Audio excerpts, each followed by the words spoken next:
नमस्कार मित्रो. तर आज हे मी काळ्या पाटीचे 5-6 खेकडे आणलेत. हे समुद्री खेकडे आहेत. यांना व्यवस्थित बांधून वगैरे ठेवले, त्यामुळे आता चावण्याचा काय प्रश्न नाही.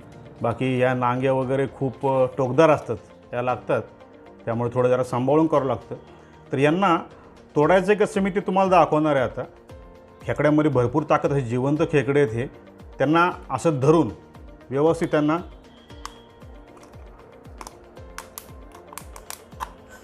हे असं व्यवस्थित ब्रेक करावं लागतं. यांना अशी नांगी ही तोडून घ्यायची व्यवस्थित. पुन्हा ही दुसऱ्या बाजूची नांगी अशीच तोडून घ्यायची. आणि त्यानंतर ह्या बारक्या नांग्या, ह्यांनासुद्धा खूप टोका असतात ह्या नांग्यांना. ही सुद्धा व्यवस्थित तोडून घ्यायची आहेत नांग्या या.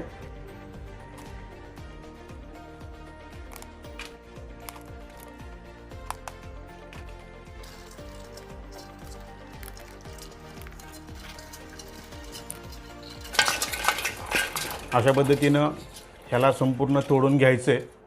त्यानंतर त्याला हे वरच्या बाजूने आपल्याला हे काढून घ्यायचं आहे असं. त्यानंतर ह्या डोळ्याकडचा भाग आहे हा देखील थोडा काढून घ्यायचा आहे.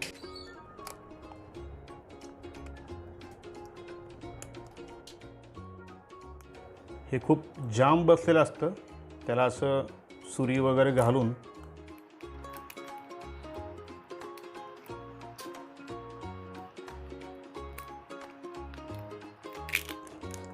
हे असं ओपन करायचं आहे.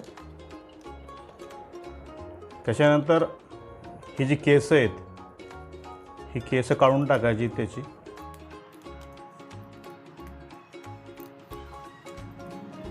दोन्ही बाजूची केस व्यवस्थित काढून टाकायची आहेत.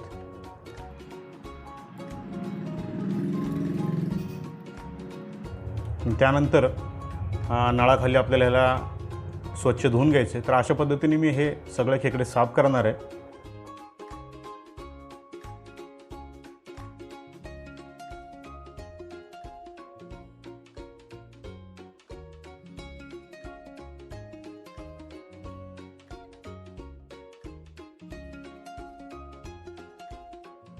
अशा पद्धतीने आपले हे खेकडे साफ करून झालेत.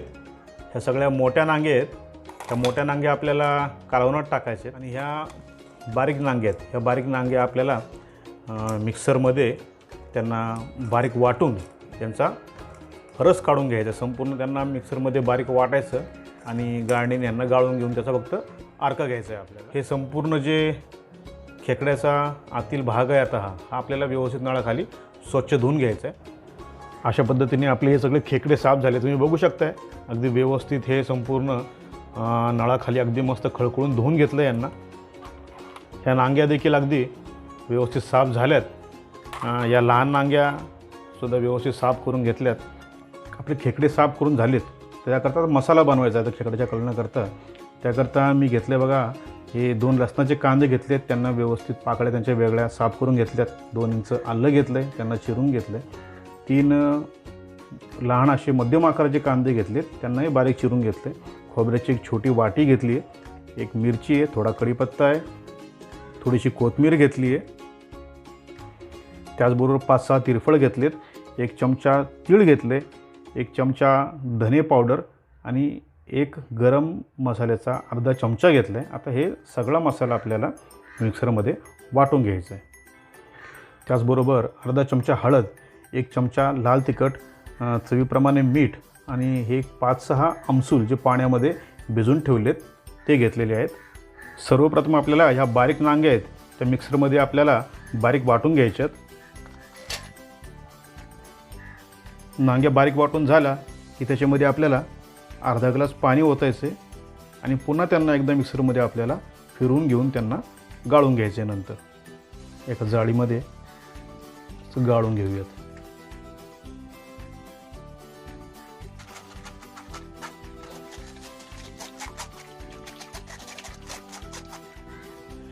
हे गाळून घेतलेलं नांग्याचं पाणी आपल्याला ग्रेव्ही करता वापरायचं आहे. आता आपण हे बाजूला ठेवूयात आणि मसाला बनवून घेऊयात. मसाला वाटून झाला आहे. तर खेकडा ग्रेव्ही बनवायला आपण सुरुवात करूया. पहिलं पॅनमध्ये आपण साधारण एक 4 चमचे तेल घालून घ्यायचे। तेल गरम झाले त्यामध्ये आता कढीपत्ता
घालून घ्यायचे। आता त्यात भिजवलेले आमसूल घालून घ्यायचे।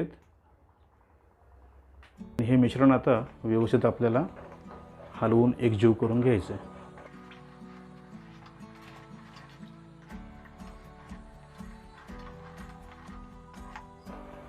तुम्ही बघू शकताय आपली ग्रेव्ही किती एकजीव झालेली आहे व्यवस्थित। ते बेसन पीठ घातल्यामुळे असं फुटल्यासारखं होत नाही आपलं ग्रेव्ही, अगदी व्यवस्थित।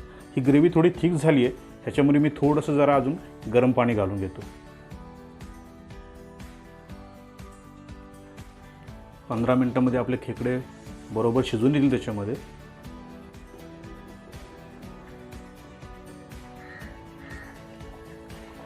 वा, खूप सुरेख उकळी आली आपल्या खेकडा ग्रेव्ही किंवा क्रॅब ग्रेव्ही म्हणू शकता तुम्ही। वा, खूप सुंदर ग्रेव्ही तयार झाली आहे।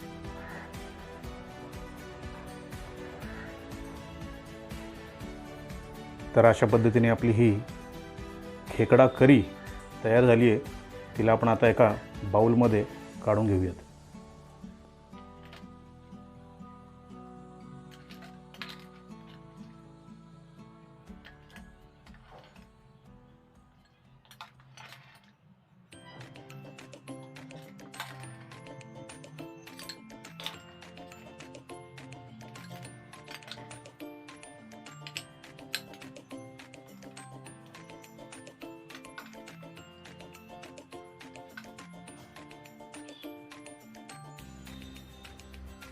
मित्रहो, अशा पद्धतीने आपली ही खेकड्याची लाजवाब खेकडा करी तयार झाली आहे। तुम्ही बघू शकताय अगदी चमचमीत अशी ही ग्रेव्ही तयार झाली आहे। तर मित्रांनो, हा खेकडा करीचा व्हिडिओ तुम्हाला कसा वाटला मला नक्की कळवा. आणि पुन्हा एक विनंती, माझ्या चॅनलला सबस्क्राईब करायला कोणी विसरू नका, म्हणजे मी जे काही नवीन व्हिडिओ बनवतो आहे ते तुम्हाला पाहायला मिळतील. असाच लोभ असू द्यात. धन्यवाद. आभारी आहे.